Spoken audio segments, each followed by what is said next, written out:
BNP আইছে, এখন আমরা ভালো থাকবো, এখনো আমাদের নামে মামলা। আমাকে নিয়ে গেছে, খালি বলছে সিগনেচার করতে। 5 আগস্টের পরে আমাকে 7টি মামলা দেওয়া হয়েছে এই রবিউলের নেতৃত্বে। এখন মনে করেন যে এই সাধারণ মানুষগুলা, আমি চাই আমার জন্য তারা যেন বিপদে না পড়ে।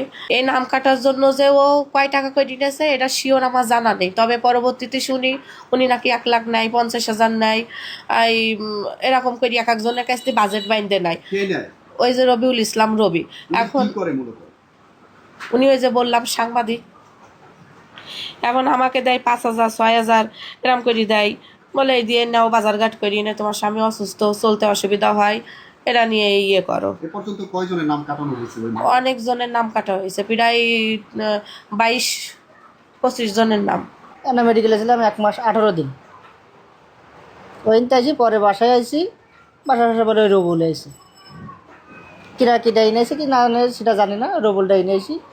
আমার এই কেসটা বাধা দিল। এটা আমার বিরুদ্ধে ষড়যন্ত্রমূলক মামলা দিয়েছে। এই মামলাটা যেসব হয়, এ সময় আমি আমার ব্যক্তিগত কাজে আমার বাড়িতে ছিলাম বরিশাল, আইসা শুনি আমার নামে এই মিথ্যা মামলা দিচ্ছে। আমার এই চোখটা সার্জারি করা, আমার এই চোখটা কিন্তু এখন আমি চোখে দেখি না। যাই হোক, আমি বাংলাদেশে 9 তারিখে আসি, আইসা পরে এই মামলাটা তানিয়া বাদী মামলাটা করে। আমি এই মামলার বাদীর পিছনে নাম্বার আছে, ওই নাম্বারে রিং দেওয়ার পরে এই বাদীর সাথে আমি যোগাযোগ করি। যোগাযোগ করার পরে বাদী বললো যে ভাই আমি তো আপনাদের নামে মামলা দিইনি। তো কে দিছে? রবিউলকে কয় উনি একটা সাংবাদিক। পরে উনির সাথে যোগাযোগ করলাম, পরে বললো ভাই আপনি যে বিএমপি করেন আমরা তো জানি, কিন্তু নামটা তো হয়ে গেছে, আপনি কিছু টাকা পয়সা দিলে আমি রেহাইরা দিব।